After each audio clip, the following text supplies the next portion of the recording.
Good evening दोस्तों, स्वागत है आप सबका मेरे चैनल सांध्य गीत पर। आज फिर से एक बार नाइट चैलेंज लेकर मैं आप लोगों के बीच में उपस्थित हूँ और आज इसका तीसरा दिन है और अभी तक तो बहुत अच्छे से सब कुछ होता रहा है और आगे भी होता रहेगा। इस चीज़ का मुझे अपने मन पर विश्वास है और आप लोग भी खूब मन लगाकर पढ़ाई कर रहे होंगे, इस चीज़ का भी मुझे पूरा विश्वास है। तो आज का नाइट चैलेंज लगभग 7:30 होने जा रहा होगा और मैं शुरू करने जा रही हूँ। मैं कोशिश करूँगी कि अब और जल्दी ये चैलेंज मैं शुरू कर सकूँ, जिससे और ज़्यादा से ज़्यादा टाइम मैं पढ़ाई को अपने दे सकूँ। तो आप लोग इसी तरह साथ बने रहिएगा मेरे और आप लोग भी अपनी पढ़ाई करते रहिएगा। तो आज के चैलेंज में मैं जो पढ़ने का कार्यक्रम रखूँगी वो ऐसे रहेगा कि आज मैं भक्तिकालीन साहित्य तो पूरा पढ़ चुकी हूँ। इसके बाद बचता है रीतिकाल और आधुनिक काल। तो मैं कोशिश करूँगी कि रीतिकाल और आधुनिक काल पूरा कम से कम 2 बार मैं पढ़ सकूँ और जो उसके मेन पॉइंट हैं, जैसा कि मैंने कल आप लोगों को बताया था कि मैं कोई चीज़ याद करती हूँ तो उसको लिखने की कोशिश करती हूँ। उसकी जैसे डेट है, विशेषताएँ हैं, रचनाएँ हैं, नाम हैं, ये सारी चीज़ें मैं लिखने की कोशिश करती हूँ ताकि मुझे जल्दी याद हो सके। और लिखने की एक विशेषता ये भी होती है कि हमको वो चीज़ें भूलती नहीं है, जब हम फिर दोबारा पढ़ते हैं तो वो याद हो जाता है। तो एक यही तरीका आप लोग भी अपना सकते हैं। आइए आज का शुरू करते हैं। तो सबसे पहले मैं भक्तिकाल साहित्य जितना पढ़ चुकी हूँ उसको दोहराऊँगी, उसके बाद मैं रीतिकाल और आधुनिक काल को कवर करने की पूरी कोशिश करूँगी। देखिए इस समय हो रहा है 7:32 और आज 24 तारीख हो गई है। धीरे धीरे समय बीतता जा रहा है और अब ऐसा लगता है कि जैसे हमारे पास बहुत ज़्यादा समय बहुत कम समय हो गया है। कभी-कभी तो मुझे ऐसे महसूस होता है कि जैसे अब सिर्फ 2-4 दिन रह गया है परीक्षा होने में और कितनी जल्दी मैं पूरा सिलेबस वो कवर कर लूँ। मैं आप लोगों को दिखाती हूँ कि भक्तिकालीन साहित्य मैंने आप लोगों से ये अभी शेयर नहीं किया कि मैंने अशोक सर का जो है वो कोर्स लिया हुआ है और उन्हीं के बनवाए गए नोट्स से मैं पढ़ती हूँ, उनकी वीडियो भी देखती हूँ। और जो भक्ति काल की क्लास है वो लगभग 50 या 55 क्लास थी उनकी और इसके बाद अब रीतिकाल और आधुनिक काल है। तो जो सबसे ज़्यादा समय लगने वाला है वो आधुनिक काल में लगने वाला है और आधुनिक काल दोस्तों बहुत ज़्यादा इम्पॉर्टेंट भी है, क्योंकि अब जो पेपर आता है उसमें नई रचनाएं बहुत ज़्यादा पूछी जाती हैं। तो हमको आधुनिक काल बहुत ही ढंग से कवर करना होगा, बहुत ही ध्यान लगा करके हमको उसकी हर रचनाओं के बारे में और लेखकों के बारे में पढ़ना होगा, क्योंकि एक जो आधुनिक काल की रचनाएं हैं उसमें कुछ रचनाएं ऐसी हैं जो एक ही नाम से कई लेखकों द्वारा, कई कवियों द्वारा लिखी गई हैं। तो ये सारी चीज़ों का हमें ध्यान रखना होगा। और इसके अलावा जो कुछ मेन पॉइंट होता है आधुनिक काल में, जैसे तार सप्तक हैं, तो जो तार सप्तक है वो जितने भी तार सप्तक है उनका समय, उनके अंदर जितने कवि आते हैं, उनकी रचनाएं, जितने लेखक हैं, सबके बारे में हम लोगों को डिटेल से पूरा याद कर लेना होगा। कुछ भी इसमें छोड़ना नहीं होगा, क्योंकि तार सप्तक से कम 2 या 3 क्वेश्चन तो ज़रूर ही आते हैं। पर पता नहीं, अभी देखिए 2021 का पेपर तो बहुत ज़्यादा टफ आया था।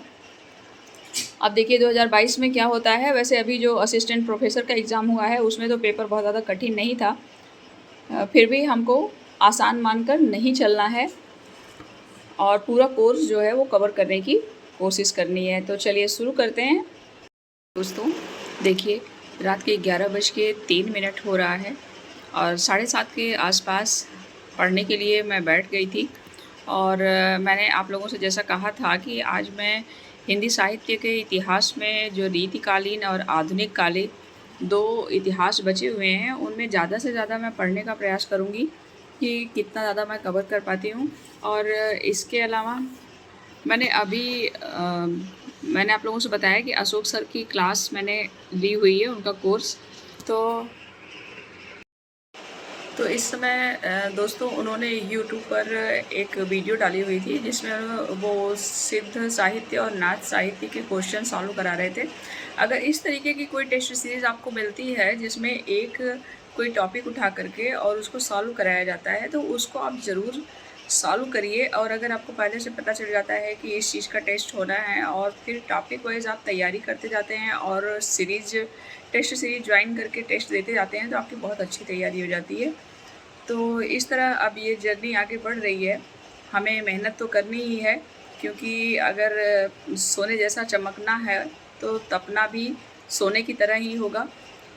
तो आइए रात की इस जर्नी को आगे बढ़ाते हैं और अपनी पढ़ाई को कंटिन्यू रखते हैं। दोस्तों, आप देख पा रहे होंगे कि इस समय मैं हिंदी साहित्य के इतिहास में वृंदावन दास, जिनको वृंद के नाम से भी जाना जाता है, उनके बारे में पढ़ रही हूँ। और बहुत ज़्यादा इनके बारे में नहीं है, थोड़ा सा ही है। इसके बाद लेकिन बहुत सारे कवि हैं जिनको हमें याद करना पड़ता है, उनकी रचनाओं को भी याद करना पड़ता है। और दिक्कत तो तब होती है, मुझे होती है, कि जब बहुत सारी रचनाएं आपस में मिलती जुलती हैं, तब उनको अलग अलग करने में थोड़ी सी परेशानी होती है। आपको अगर कोई आइडिया हो कि कैसे आसानी से इसको याद किया जा सकता है, तो ज़रूर ये आइडिया शेयर करिएगा एक बार मेरे साथ। मैं जानती हूँ बहुत सारे लोग ऐसे भी होंगे जिन्होंने अभी तक बिल्कुल अपना सिलेबस कवर नहीं किया होगा। तो ऐसा नहीं है कि अगर हम अभी हमारे पास ज़्यादा दिन तो नहीं रह गए हैं और बहुत छोटा सिलेबस भी नहीं है, लेकिन इतना भी ज़्यादा नहीं है कि हम अगर इस समय से अपनी जर्नी स्टार्ट करते हैं और अपना पूरा फोकस सिर्फ पढ़ाई पे करते हैं, सारे कामों को छोड़ करके, सब कुछ छोड़ करके। और विशेष रूप से जो होता है वो होता है सोशल मीडिया। सोशल मीडिया को एकदम बंद करके या मोबाइल एकदम बंद करके रख दीजिए अगर आप मोबाइल से पढ़ाई नहीं करते हैं, और उसके बाद आप सिर्फ अपनी किताबों और नोट्स पे जुट जाइए। तो मुझे तो ये लगता है कि अगर इस तरीके से जुटा जाए तो 15 दिन में भी आप इस चीज़ को पूरा तैयार कर सकते हैं। तैयार करके आप अपनी लड़ाई जीत सकते हैं। तो चलिए, लड़ाई हमारी है, लड़ेंगे भी हम ही और जीतेंगे भी। मिलते हैं आपसे लगभग 2-3 घंटे बाद। नाइट चैलेंज तो पूरा हो गया। सुबह लगभग 3:30 सवा 3 के लगभग मैं सो गई। और जब लेट सो तो सुबह उठने में भी थोड़ा सा लेट होता है और फिर इस टाइम भी पढ़ने बैठने के लिए लेट हो जाता है। बट रात में जो मैंने सोचा था कि इतना इतना मैं पढ़ लूँगी, वो मैं पूरा पढ़ नहीं पाई। बस मैं रीतिकाल पूरा कर पाई, आधुनिक काल पूरा रह गया। बट आज मैं सोचूंगी कि लगभग मेरा सब पूरा हो जाए, कुछ भी बाकी ना रहे। और कल मैंने जो आप लोगों को बताया था कि अशोक सर का मैंने कोर्स लिया हुआ है, तो उन्होंने यूट्यूब पे एक टेस्ट सीरीज करवाई थी नाथ और बौद्ध साहित्य का। तो आप लोग भी उसको ज्वाइन करिएगा, देखिएगा, बहुत अच्छा उन्होंने पूरा नाथ साहित्य और बौद्ध साहित्य जो है वो उसमें कवर कर लिया है। सारे कथन और डेट के बारे में, सारे सिद्धों के बारे में, सब कुछ उन्होंने उस एक टेस्ट सीरीज के माध्यम से कवर किया है। तो आप लोग देखिएगा, आप लोगों के लिए बहुत अच्छी होगी। तो इसी के साथ अब आज का वीडियो मैं पूरा करती हूँ। फिर एक नए ब्लॉग के साथ मैं आप लोगों को मिलूँगी। और मेरे मन में बार बार ये सवाल आ रहा था कि बहुत सारे लोग ऐसे होंगे जिनको अभी तक, हो सकता है जिनका अभी तक कुछ भी ना कंप्लीट हुआ हो कोर्स में, जो लोग अभी तक कुछ भी पढ़ने की फुर्सत ना निकाल पाए हों। तो ऐसा नहीं है कि अभी से अगर आप आज से शुरू कर देते हैं तो उसको पूरा नहीं कर पाएंगे। अब समय बहुत कम है, लेकिन फिर भी अगर हम आज से शुरू कर देते हैं और मेन पॉइंट पे फोकस करते हुए पढ़ते हैं, तो हम बड़े आराम से पूरा कोर्स कवर कर लेंगे। एक जो इसको कहा जाता है स्मार्ट स्टडी, अगर उसको करने की कोशिश करते हैं तो हम पूरा कोर्स कवर कर सकते हैं।